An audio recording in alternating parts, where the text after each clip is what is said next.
where do you start with Norman? It is much more than Norman reaching his 100th year and knowing and being part of so many seminal moments and working with all the different iconic people he has worked through in really a century of show business. Norman, in looking at his career, he was an integral part of the great American theater movement that started in the 1930s. The group theater, the theater of action, the federal theater. Yes, Virginia, this government used to subsidize a theater. How about that? You think we've lost our way a little bit? Alfred Hitchcock Presents and the Alfred Hitchcock Hour, producer, director, and sometime actor. The Hollywood Television Theater, the acting, St. Elsewhere, Dead Poets Society. He is still working.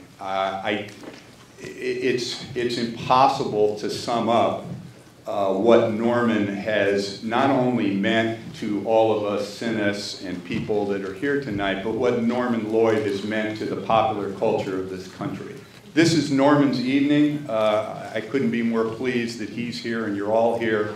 So enjoy Saboteur and then enjoy Norman between the films. Thank you so much for coming. Thank you.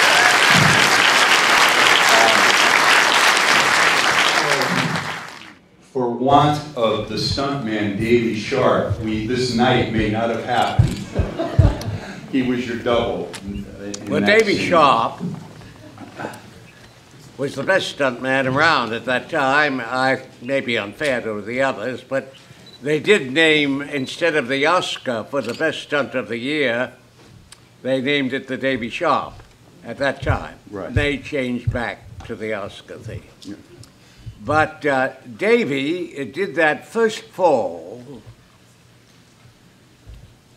into between the crotch, the thumb and the forefinger,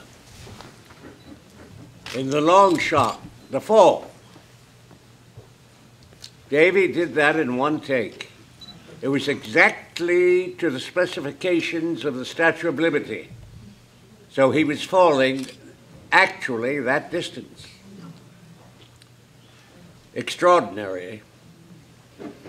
I'd like to point out that the backflip over the railing I did myself.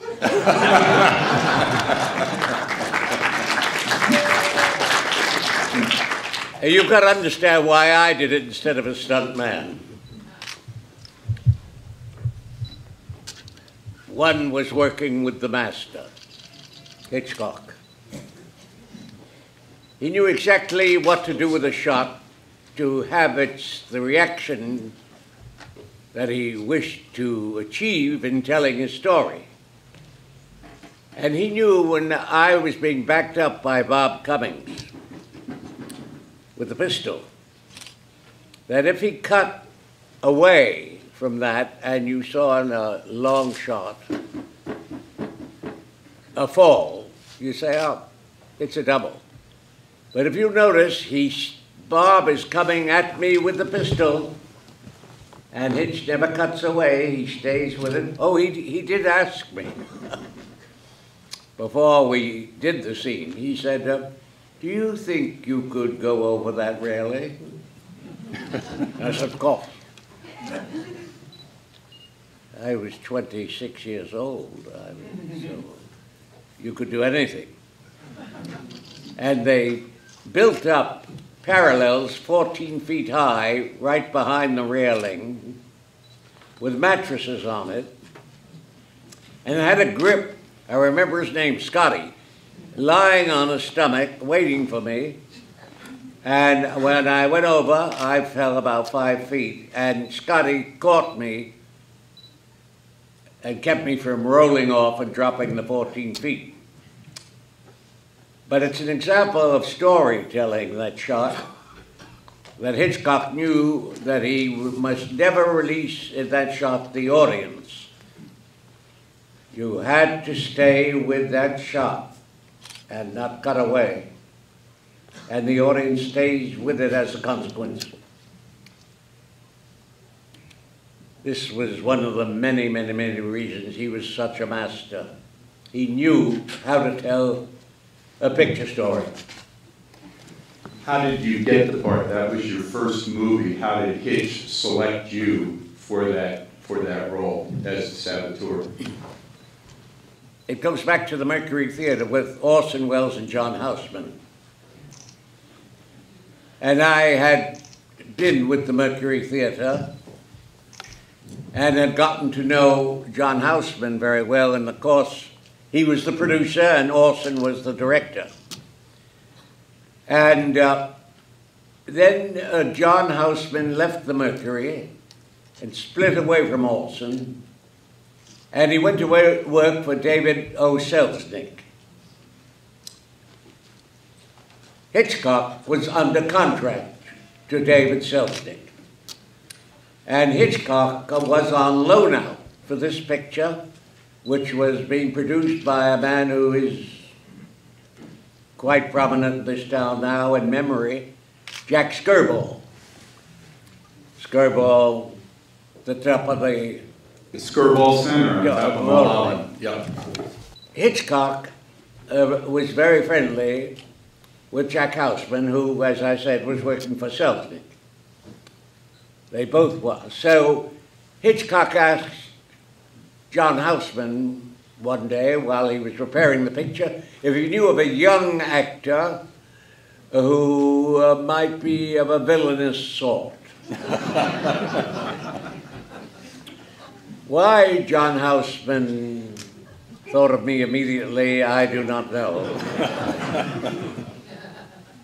Although he once said, Norman, you're very badly behaved.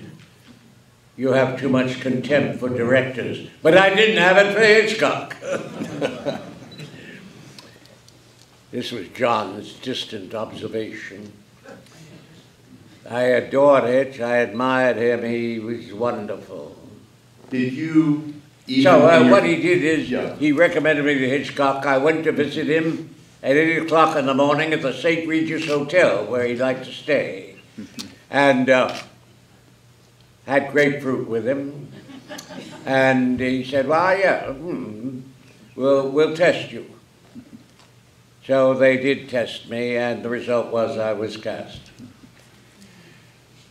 It was your first film later on when you started directing. I mean, having your first film with Hitchcock, what, if anything, there's probably a lot of things, but what are a couple of the main things that you picked up from Hitch in this movie that you later applied as a director when you directed? Let's see it, not talk about it.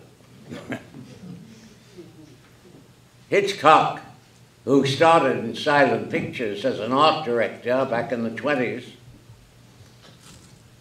always applied the rule which actually came from the silent picture days: you write with the camera. And he was a master of that. You had to visually capture it, don't talk about it. And one learned it here. This sequence has become very famous, if I may say so, not so much for the acting, but for the whole way it's visually laid out. And, of course, the fall, that is a great example of Hitchcock's perception and power as a director, what was necessary. And that was that when I fell, it had to be from a big head close-up without a cut to the bottom of the statue. Now, they didn't have the equipment in those days that you have today. So it required enormous ingenuity to evolve the sequence for that shot and that sequence, the whole sequence, each stitch going one at a time, so that when Hitchcock ran the picture once for Ben Hecht, a very prominent writer of the time, He ran it, just the two of them alone in the projection room. When the lights came up, Hitch looked at Ben Hecht as if to say, well, and Ben Hecht said he should have had a better tailor.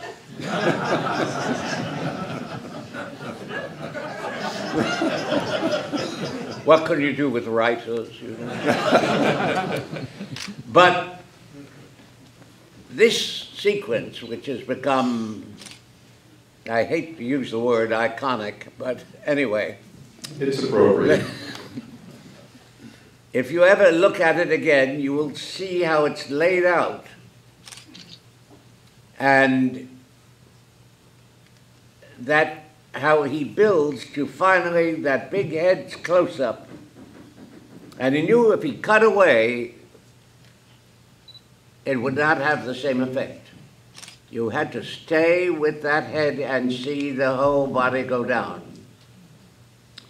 To do that, they had to work out a very involved gymnastic system, and whereby I sat on a kind of stool, at the base of which was a cloth on which they were going to mat in, that is, paint in the bottom of the statue. This chair was on a sort of pipe. Right over my head was a platform with a large square hole in it. And looking down through this hole was a camera with a cameraman. The cameraman was Johnny Fulton. He was known as the best, as they said in those days, the best trick cameraman in the business. And when the cue came for me to fall, Johnny Fulton, with this camera pointing down at me, went up to the ceiling with the camera on the platform. It went to the ceiling, about 16 feet high. And as it did that, I did various beautiful balletic movements, simulating a fall. But I didn't fall at all. I just stayed there rivaling Nijinsky.